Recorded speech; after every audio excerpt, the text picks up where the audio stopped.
podcast νούμερο 97. Εδώ είμαστε, εκπέμπουμε από South Africa, από ένα μέρος κοντά στο Κέιπ Τάουν, κάπου παραλιακά.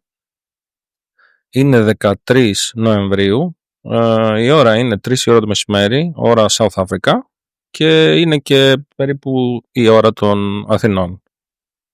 Έχω βασικά μαζί μου εδώ τον κύριο Dennis. Dennis, hello. How are you doing today? Hi. Very good. So, αυτό το podcast θα το κάνουμε στα αγγλικά. So this podcast will be recorded in English, even though Dennis spent some time in Athens, but unfortunately he doesn't speak Greek yet. Yes, I think Greek is a very difficult language to learn, but yeah. Man, I'm trying to learn German, I don't know how many years, and it's not even possible. You don't want to hear me speaking German to you. So, I just want to let you know that I'm in South Africa the last week, so I'm traveling once again. Fortunately, no, thanks God, not for business. I'm traveling private to enjoy some time here in beautiful Cape Town in South Africa. So what I have done, I have booked a hotel in the city center. I haven't booked anything before because I was so bored traveling private and business, so I was doing my plan last minute, which normally I don't do at all. I planned most of the things in advance. And then I was looking for a food tour. And then I told you already the truth that one of the tours that I wanted to book, it was sold out. So that's why I booked your tour. I'm so glad that it was booked out, because otherwise I would have not met you. Okay, thank you. Same compliment back to you, my friend. So I booked your tour. So you have your company here in South Africa. First of all, I want you to let us know where you come from, where's your family, where did you grow up, all this kind of things. Well, to give you a little bit of a background, I was born and raised in Frankfurt, Germany.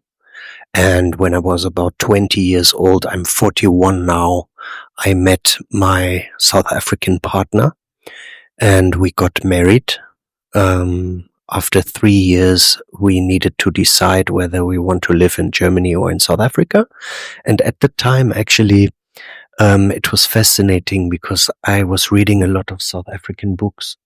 So, in Germany, when you go to school after grade 10, you need to decide whether you want to do a trade or you want to go to university. I used to learn a trade. Okay. I did a baccalaureate in fashion.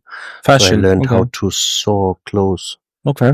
But after that, I still wanted to do matric, university entrance qualification. In some countries, you call it A-levels. So I went to evening school. I had like 5 jobs, went to evening school, did my, my university entrance qualification. And in Germany, generally, you learn nothing about South Africa at all. But I had a crazy English teacher. She let us read South African books. Wow. Okay. And I was so fascinated. And then as I was reading these books and my fascination with South Africa grew, I met my partner. Okay. It was such a weird coincidence. Yeah. And I started traveling to South Africa and I especially fell in love with Johannesburg. First of all, I actually never liked Cape Town. Okay. We went on our honeymoon to Cape Town and I was just appalled by, the segregation and the racism and all of that and the economic inequality. But after living in Johannesburg for 2.5 years, we actually split. Me and my partner split. And I moved alone to Cape Town without knowing anyone and I started from scratch here. Fresh start, huh? Fresh start. Okay. On the couch of a friend. Okay. That wasn't even a real friend yet. That's so cool. I kind of feel connected with you because I also in Greece we didn't learn anything about South Africa, which is quite disappointing in school. Plus that I did also a fresh start in Switzerland in 2012. So yeah, I can feel you, my friend. So as I said before, I booked your tour, which is You advertising it as mostly as a food tour, if I'm not mistaken. Yeah, that's right. And then, to be honest with you, as I told you already, it was one of the best tours I ever had, because you combine the history of South Africa, storytelling, food, and coffee, and you're connected with the local community, which is really nice to see. So I have experienced food from all around Africa, I think, with you, and nice coffee as well. But first, I want you to tell us a bit more about the square that we started the tour. I want to let us know about the church, the statue there, the pillars. So please go ahead. Okay, sure. So, well, our business is called Unexplored Cape Town, because many people that are born and raised in Cape Town, they have never walked where we are taking our visitors to. So we take people through the underbelly of Cape Town. Cape Town is celebrated as a foodie capital, as one of the best places to live, but it is portrayed in a very particular way. And we want to show the heart and soul of Cape Town, because we feel the way it is being portrayed is not doing justice to the city. And we chose Church Square, the square that you have just mentioned, because it is one of the oldest public squares in South Africa. And South Africa is the first city. Cape Town is the first city in the country. So we have the oldest public squares with the most historical significance, right? Yeah. And Church Square should actually be the second oldest public square in South Africa. But it's the square with the most historical significance, and it beautifully encapsulates how diverse Cape Town actually is. So you have, for example, in the center of the square, you have a statue of Jan Hendrik Hofmeyer, who formalized the Afrikaans language, which is the most spoken language in the province that we are in right now, the Western Cape province. The Western Cape province is a unique province because it's the only province in South Africa where we don't have a majority black and where the most spoken language is Afrikaans. Afrikaans is actually a kitchen language, and it would have never existed to be without also, the enslaved communities.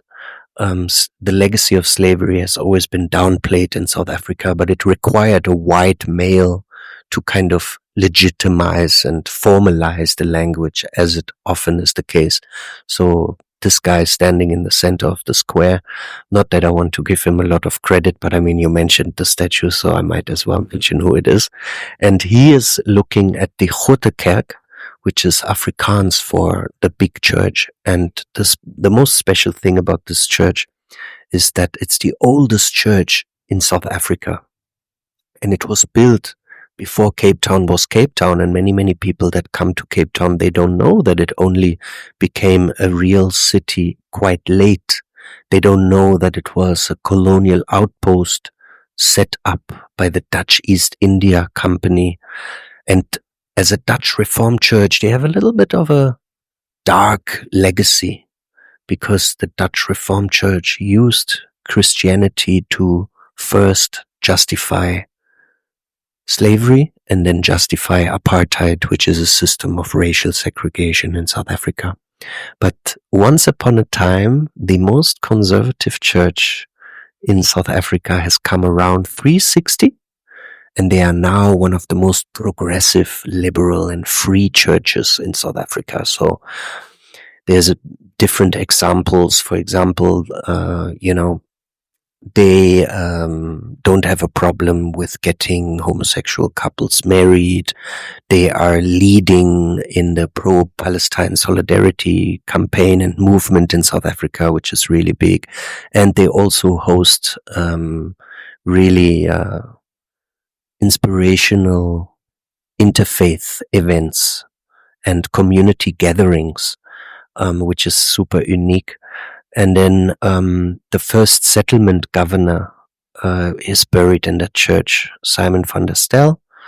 And then we also look at the slave memorial, which is on Church Square, which is Africa's one and only abstract slave memorial. Have you ever been to any slave memorial in the world? I think I had. Do you remember in which country? No, to be honest, I don't remember now. Maybe you have been to Virginia, New Orleans, or Accra in Ghana, Mombasa, Zanzibar, Dar es Salaam. There's different slave trading sites in the world, and if you go to a slave memorial, you will always see that they are figurative. So they have been built to leave an impression. So if you go to Zanzibar, for example, to Stone Town, which is a World Heritage Site, if you've never been to Zanzibar, please go. I will, and I will ask you tips. 100%. I will actually leave everything here and I will join you because I need to show you. It's one of my favorite places, and they have a slave memorial that you will never forget. Okay. You will see it once, it will hit you, and you will never forget it. But you have seen our slave memorial in Cape Town, and it doesn't really do justice to the legacy of slavery in South Africa. So it's an abstract slave memorial, and how it came about is a little bit controversial. The artists that built the memorial, they have approached it with a lot of respect. They did something that is sensible, which is doing a research study with the descendants of previously enslaved people in Cape Town to figure out what do they want to see. And they wanted to see exactly what you have in other slave trading sites around the world, or memorial sites like Stone Town, for example, or Gore Island in Senegal. And this was rejected by the city of Cape Town because they said, please tone it down. This is too controversial for us. And the artist was quite upset, and this is how the slave memorial came about. And, during the experience, we don't just bash artists and the city of Cape Town. We always give credit where it's due, and we don't provide, I think, a sanitized version for tourism. We provide the good and the bad and everything in between. And I mean, at the end of the day, Cape Town is one of the most diverse cities in the world, and it has one of the most, or actually the most diverse Creole community in the world. Something that a lot of people don't know. So we're touching on these things. We're touching on the legacy of slavery, how it has shaped the culinary identity of Cape Town, which, is under-celebrated, under-recognized. And we don't talk, exclusively about the legacy of slavery during the tour, but it takes up a big part. And on the other side of the square, on a lighter note, we speak about Cape Town as that artisan food capital. And in one way, it's really problematic because at the moment, I tell you why, because there's 2 billion rands that stream into Cape Town through tourism every month. In South Africa, we would say this is a moerselot of money. That means in English, that's a shitloads of money. Now, guess where that money goes to? It goes to already well-established, mostly European businesses.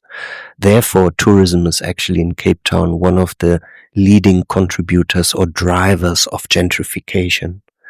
And for many, many people, gentrification isn't even real. For example, very influential people in the Western Cape, and I will not say any names, they say that spatial inequality is a propaganda term. But if you go into places like the old post office and you figure out that one of the oldest, smallest Cape Malay Creole kitchen is paying almost 27,000 rands per month, then you see that gentrification is not a fairy tale, a myth, it's a reality. So we touch on these things, and during our tour we also show how gentrification actually leads to displacement all over again of brown and black owned food businesses in one of the most southern cities on the African continent. And also, even though, Cape Town being positioned as this foodie capital, I mean, according to Condé Nast Traveler and Time Out magazine, very, very powerful, big publications position Cape Town very high up in the world, leading to many internationals buying real estate here. For locals, it becomes increasingly impossible to actually own a flat or anything like that, because the internationals outprice locals, and they can't match, their pocket. And politicians refuse to regulate the market. There could be rental caps, for example, just to touch on one end. But there's amazing organizations in Cape Town that advocate for more spatial equality and justice, such as Reclaim the City. Now, considering all of that, in Cape Town is positioned as a foodie capital, as an artisan food capital in a very irresponsible way. And we speak about this during the tour, but we also, acknowledge that there are actually incredible artisan food businesses in Cape Town, such as New York Bagels, Nude Foods, Lebanese Bakery, just to mention a few, that belong to the formal food economy of the city center, that do an excellent job in providing employment, that offer dignity, but also educate South Africans in food skills, how to bake amazing bread, how to make the best falafel, how to make a good croissant. I mean, the list goes on, and there is also a lot of positive stories to be told about Cape Town as an artisan food capital. So we do that. We taste food, obviously. We talk to owners. We hear about stories. We learn about the perspective of small local food businesses, primarily an African perspective. But some of our restaurant owners that are part of the two sides of Cape Town, they are not African. And on the other side of the square, we have this amazing boutique hotel that we talk about because it has the best breakfast in the city center. You told me. So Church Square has like so much to offer. And, I used to work in hospitality all my life. I actually cooked for a South African delegate a few years ago that attended a placemaking workshop in Canada, because Canada has amazing inclusive spaces, but South Africa doesn't. And we need more inclusive public spaces. So it was an honor for me to actually cook for a fundraising dinner for that delegate, which was amazing. And Church Square is a great example of, a rapidly changing urban environment that is a public square that has so much history and so much depth, but people walk past that square every day and don't know anything about it, whether you are local or South African or tourist or not. And, back to where I started, this is why we call our business Unexplored, because we take people to new places. Indeed. So the tour started from this square that speaks so much. If you know the history of this square and the church, etc., then it continues with many, many different restaurants that I must say that the food was delicious. And then That's amazing. It ends in a coffee shop that is that is in another church, right? Yes. Correct. You want to tell us the story Heaven about Coffee, this? yes. And which of the restaurant was your favorite? Or which stop was your favorite? I think the first stop was my favorite. Yeah? Yeah. Amazing. The Somali kitchen. The Somali kitchen, because there was no cutlery. So I was using my fingers to taste my food. So I really like it there. And I like that you told me or Fez told me that they had a catalog in a list of foods in and hung in the wall. And Fez told me that this is from the old owner, so they don't sell this food. They send their own food. And I tried to save the restaurant, let's say, on Google, but there was no any name or etc. So it's like an underground. Is it Somali? Yes, that's correct. It's Somali restaurant. So that was my favorite one. Okay, awesome. Yeah, I do love Afro-Arab cuisine a lot. The cuisine that is sold around the Horn of Africa, Red Sea cuisine, East Africa. And that first stop, that you like the most, it's important for us because it represents that we try to offer a more inclusive food tour that also honors and celebrates the contributions of our African diaspora communities. The Somali community, one of the 5th largest immigrant communities in South Africa, but probably also, unfortunately, one of the most marginalized. Xenophobia being a blind spot in our young democracy. And we really, want to celebrate also informal restaurants and kitchens. And you mentioned or asked about Heaven Coffee. Yes. Right? Heaven Coffee is also quite special because it's actually the only South African black-owned coffee shop in the city center. And we are Cape Townians are coffee snobs. So we have that, coffee culture, coffee shop culture, where we have amazing roasteries, breweries, amazing roasteries where we brew coffee, but we don't grow coffee in South Africa. But we go to, coffee culture in Cape Town can be quite exclusive. And therefore we prefer to go to Mondli, who does Heaven Coffee at the old Methodist church next to Green Market Square, which Green Market Square should, if I'm not mistaken, be the 3rd oldest public square in South Africa. And Mondli is the only black South African coffee shop owner. He's Xhosa in the city center. And his space is really special because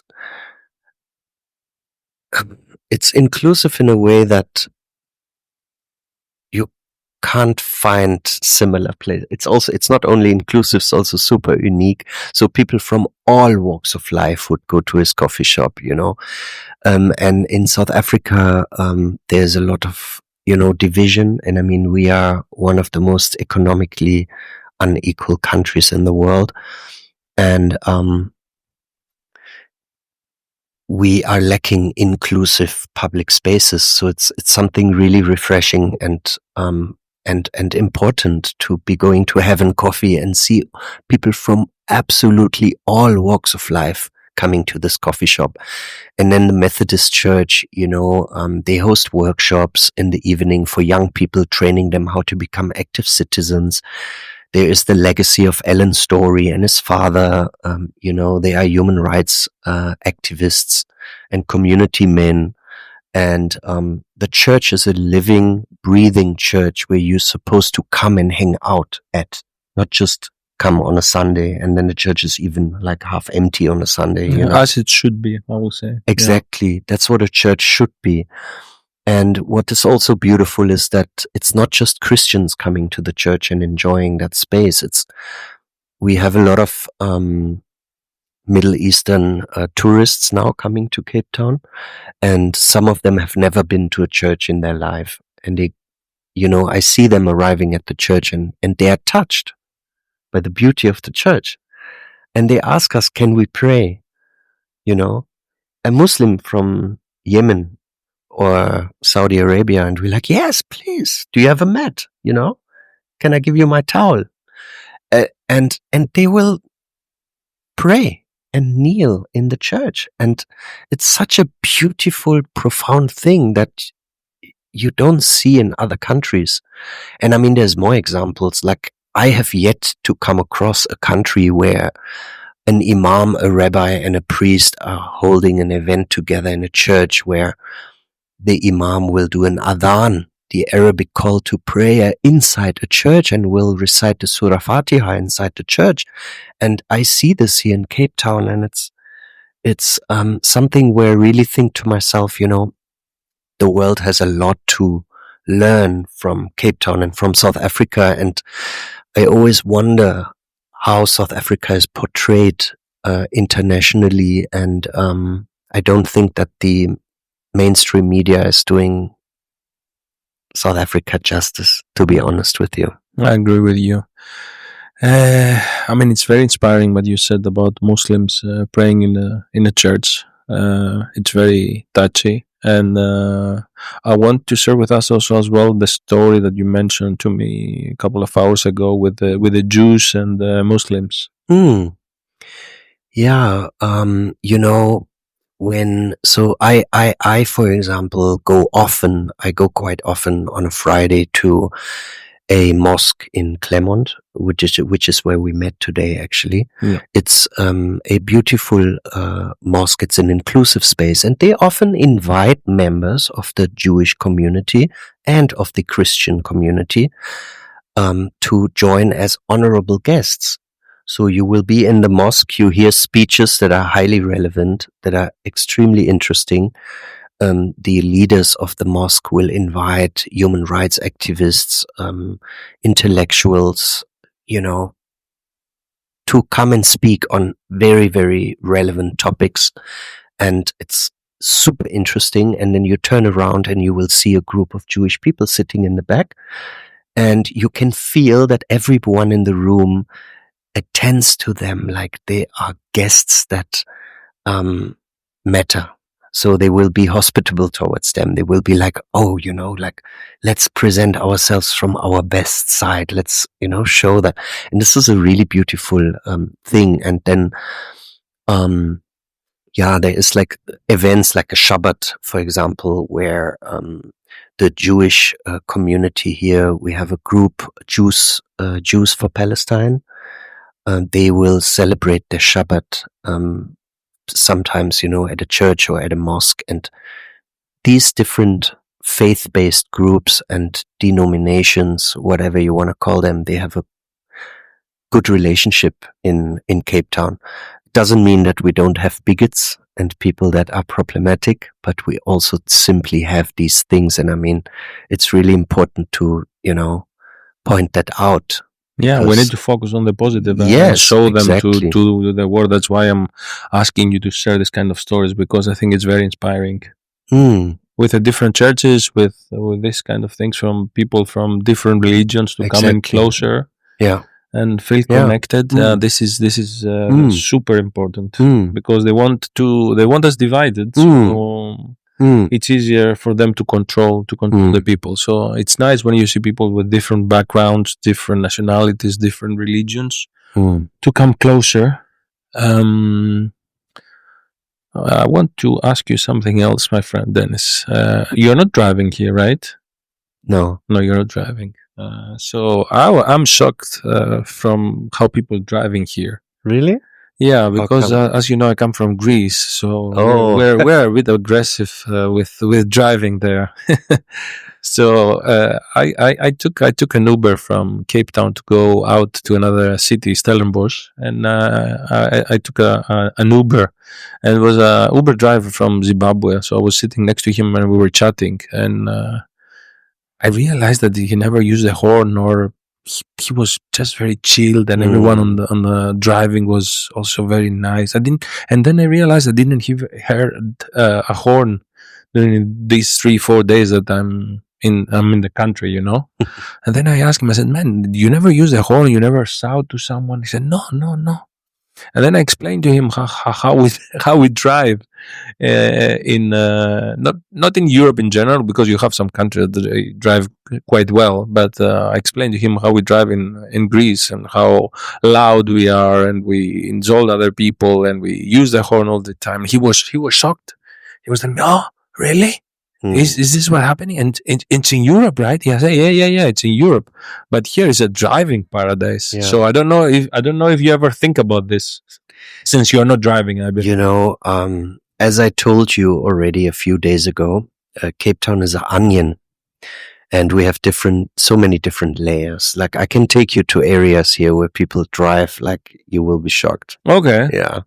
So it always depends But on the where highway, you are. didn't see anything crazy. Yes, 100%. But then there is certain stretches where there's definitely places where you will see people drive like mad. It depends on where you are. Okay. Generally, in South Africa, I would say that drivers are quite kind drivers. Yeah. Yeah. We do have, of course, the taxis are bit more aggressive, known to be bullies. Okay. Yes. Bullies. Okay. They're a bit of, bullies on the road.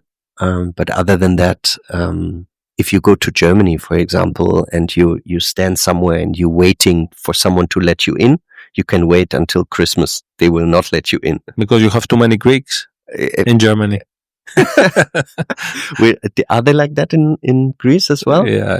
You have too many Greeks and too many Turks, so they will never let you pass the crossing zebra. I think the Turks will probably be the kindest drivers in Germany. Yeah. But I can notice South African drivers are much more gentle than in some European countries. Yeah. Okay, good. We're already 32 minutes, my friend Dennis. We said we will record something for 10 minutes, and it's already 32, you see? Okay, it was amazing talking to you. Time flies. It felt super fast. Dennis, thank you very much. Thank you. I hope you will continue this amazing food history, storytelling, and coffee tour that you are doing in Cape Town. I hope I will participate once more, at least in the future. And I hope that some of my friends that listening this podcast, or some of the listeners of this podcast, will join your tour and will experience what I have experienced. And I really enjoy. And my wish to you is keep it real and enjoy very tasty food as you do almost every day. I'm a bit jealous, let's say, but it is what it is. Yeah, I do love my job. Yes. I love your job as well. Thank you, Dennis. I hope you will be back one day and we can do some other food tours, because we do 4 different food experiences. Yeah. It was amazing talking to you. I will come back with friends for sure. Thank you, Dennis. Awesome. Thank you.